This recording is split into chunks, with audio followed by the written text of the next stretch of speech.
Gold, trusted gold buyers. మీరు తాకట్టు పెట్టిన బంగారాన్ని విడిపించి ఈ రోజు ఉన్న మార్కెట్ ధరకు కొనబడను.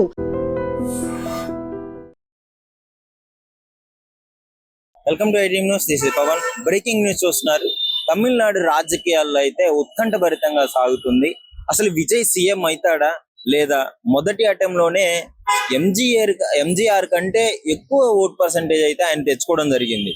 అంత మంచి పర్సంటేజ్ తెచ్చుకున్నా కానీ విజయ్కి లక్ లేదనే చెప్పుకోవచ్చు. ఎందుకంటే ఇటు డిఎంకే, అన్నా డిఎంకే వాళ్ళ తరహాలో వాళ్ళకి కొన్ని సీట్లు అయితే రావడం జరిగింది. విజయ్కి మాత్రము 108 సీట్లు రావడం జరిగింది. కానీ రౌండ్ ఫిగర్ మొత్తం 234 సీట్లలో ఇన్ని సీట్లు వస్తే మ్యాజిక్ ఫిగర్ మాత్రం 118 సీట్లు రావాలంటే విజయ్కి ఇంకా చాలా టైం పట్టింది. అంటే చాలా సీట్లు కావాలి. ఇప్పుడు ఈ 108 సీట్లు సంపాదించిన విజయ్కి కాంగ్రెస్ నుంచి మద్దతు వచ్చింది. కాంగ్రెస్ నుంచి మద్దతు వచ్చినందువల్లనే మిగతా పార్టీలు కొంచెం ఆలోచిస్తున్నాయి కలవడానికి అని చెప్పేసి. అలా లేదా ఇప్పుడు డిఎంకేతో కలిసిపోయిన వీళ్ళు ఎలా టీవీకేలో వెంటనే కలుస్తారు అనే విషయం పైన చర్చలు అయితే నడుస్తున్నాయి. ముఖ్యంగా విజయ్ కూడా దాదాపు పొద్దున కూడా గవర్నర్ గారికి లేఖ రాయడం జరిగింది. నేను బల నిరూపణ చేసుకుంటాను, నాకు ప్రభుత్వం ఫామ్ చేయడానికి నాకు సరిపడా సీట్లు ఉన్నాయి అని చెప్పేసి చెప్తున్నారు.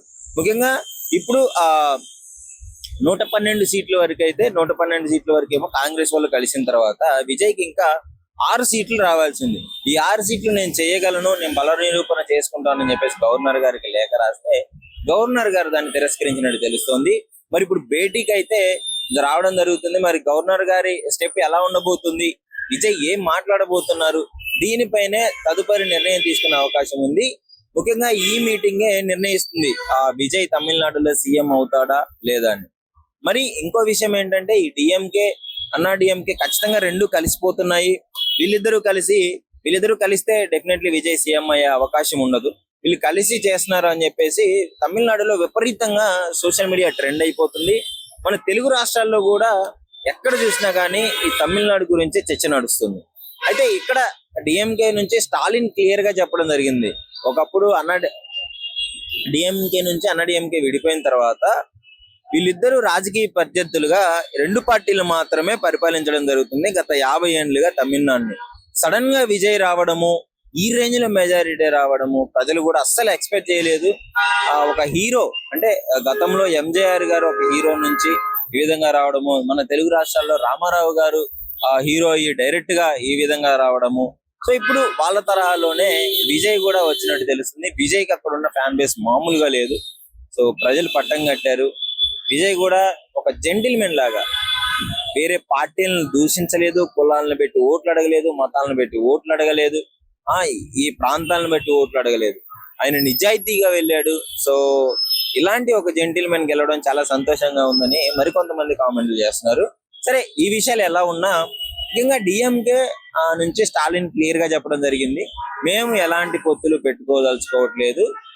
ఆయన రిసిగ్నేషన్ ఇచ్చిన తర్వాత క్లియర్ గా చెప్పాడు, ఈ విజయ్ ఏదైతే పరిస్థితి ఉందో, ఇప్పుడు ఏదైతే ప్రభుత్వాన్ని ఏర్పాటు చేస్తున్నాడో చేయనియండి, విజయ్ కూడా అవకాశం ఇవ్వాలి. ఎందుకంటే కొత్తగా పార్టీ పెట్టాడు, ఈ రేంజ్ మెజారిటీ ప్రజలు ఇచ్చాడు కాబట్టి డెఫినెట్లీ చేయనివ్వండి అని చెప్పేసి విజయ్ కి క్లారిటీగా చెప్పడం జరిగింది. స్టాలిన్ క్లియర్ గా చెప్పాడు, ఒక 6 నెలల తర్వాత విజయ్ ఇచ్చిన హామీలు ఏవైతే ఉన్నాయో అవి అంటే 2500 మహిళలకి ఏదైతే ఇస్తా అన్నాడో అది అసాధ్యం.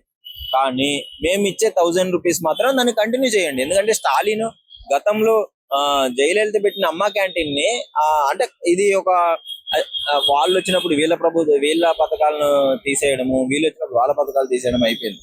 కానీ స్టాలిన్ క్లియర్ గా ఆలోచించి ఉండనివ్వండి, అదొక మంచి పథకం, ప్రజలకు ఉపయోగపడుతుంది అనే తరహాలో దాన్ని ఉంచాడు.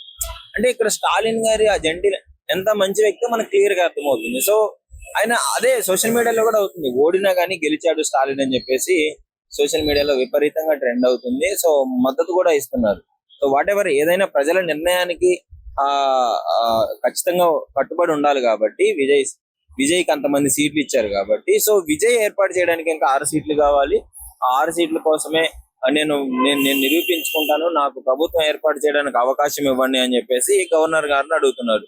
ఒకవేళ గవర్నర్ గారి దగ్గర నుంచి పాజిటివ్ రెస్పాన్స్ వచ్చిందంటే ఏం లేదు, ఒకవేళ రాలేదంటే విజయ్ మళ్ళీ రాష్ట్రపతి దగ్గరికి వెళ్ళే అవకాశం ఉంది. జనరల్ గా తమిళనాడులో ఈ విధంగా అంటే హంగ్ వచ్చింది. హంగ్ అంటే ఏంటంటే మ్యాజిక్ ఫిగర్ ఎవరికి రాకపోవడము హంగ్ అంటారు. ఈ తరహాలో ఒకవేళ వీళ్ళందరూ డిసిషన్ తీసుకున్న తర్వాత ప్రభుత్వం ఏర్పాటు చేస్తే ఓకే. ఒకవేళ ఏర్పాటు చేయలేదంటే రాష్ట్రపతి పాలన జరిగే అవకాశం ఉంది. రాష్ట్రపతి పాలన జరిగే అవకాశం లేకపోయినా మళ్ళీ ఎలక్షన్స్ పెట్టే అవకాశం ఉంది. మోస్ట్లీ ఇలాంటి విషయాలు చాలా రేర్ ఉంటాయి. ఎందుకంటే డెఫినెట్లీ ఎక్కువ సీట్లు ఎవరికైతే వచ్చారో ఆ పార్టీ నుంచి ఎమ్మెల్యేలు యువతలకు రావడం ఇదంతా కామన్ జరిగే విషయాలే. సో విజయ్ అన్నాడీఎంకే నుంచి కూడా ఎమ్మెల్యేలు జంప్ అయిపోతున్నారు, టీవీలో కలుస్తున్నారు అని చెప్పేసి వార్తలు కూడా వస్తున్నాయి. సోషల్ మీడియాలో ఏది నమ్మలేని పరిస్థితి నెలకొనింది. ఎందుకంటే ఎవరు ఎటు వెళ్ళిపోతున్నారు అనేది అర్థం కాకుండా ఉంది. రాజకీయాల్లో ఎప్పుడు ఏం జరుగుతుందో మనం కూడా ఊహించలేం. కాబట్టి ప్రస్తుతం అయితే విజయ్ విశ్వ ప్రయత్నాలు చేస్తున్నాడు. బల నిరూపణ నిరూపించుకొని డెఫినెట్లీ ఆయన సీఎం గా ప్రమాణ స్వీకారం చేయబోతున్నాడు అని చెప్పేసి ఫ్యాన్స్ లో కూడా విజయ్ కున్న ఫ్యాన్ బేస్ మామూలుగా కాదంటే అక్కడ ఉన్న రజనీకాంత్ గారు చేయలేకపోయారు, కమల్ హాసన్ గారు చేయలేకపోయారు. అలాంటిది విజయ్ ఈ రేంజ్ లో సీట్లు రావడం అనేది చాలా షాకింగ్ విషయం అనేది చెప్పుకోవచ్చు. అక్కడ ఉన్న ఫాలోయింగ్ కూడా అలాంటిది. విజయ్ ఈ రకంగా ఉంది. మరి చూడాలి ఇప్పుడు గవర్నర్ గారు ఎలాంటి స్పందిస్తారు, ఆయన భేటీ అయిన తర్వాత ఏ విషయం బయటకు వస్తుంది అనేది అప్పుడే మనం మాట్లాడగలము. ప్రస్తుతం విజయ్ అయితే ఫుల్ కాన్ఫిడెంట్ గా ఉన్నాడు. ఎలక్షన్ ముందు అదే చెప్పాడు, గెలుపు నిశ్చయమని చెప్పేసి ఇప్పుడు అదే చెప్తున్నాడు. డెఫినెట్ గా నేను సీఎం ప్రమాణ స్వీకారం చేస్తాను, నాకు సరిపడా మ్యాజిక్ ఫిగర్ సరిపడా సీట్లు నా దగ్గర ఉన్నాయి అని చెప్పేసి గవర్నర్ గారిని అడిగే అవకాశం ఉంది. ఒకవేళ ఇది కాదంటే రాష్ట్రపతి గారి దగ్గరికి వెళ్ళే అవకాశం ఉంది. డెఫినెట్లీ విజయ్ మరి చూడాలి. మీ అభిప్రాయం ఏంటి? మీరేమనుకుంటున్నారు? డెఫినెట్లీ విజయ్ అయ్యే అవకాశం ఉందా లేదా, లేదా ఏమన్నా పెను మార్పులు సంభవించే అవకాశం ఉందా లేదా అనేది మీ అభిప్రాయాన్ని డెఫినెట్లీ కామెంట్ రూపంలో తెలియజేయండి.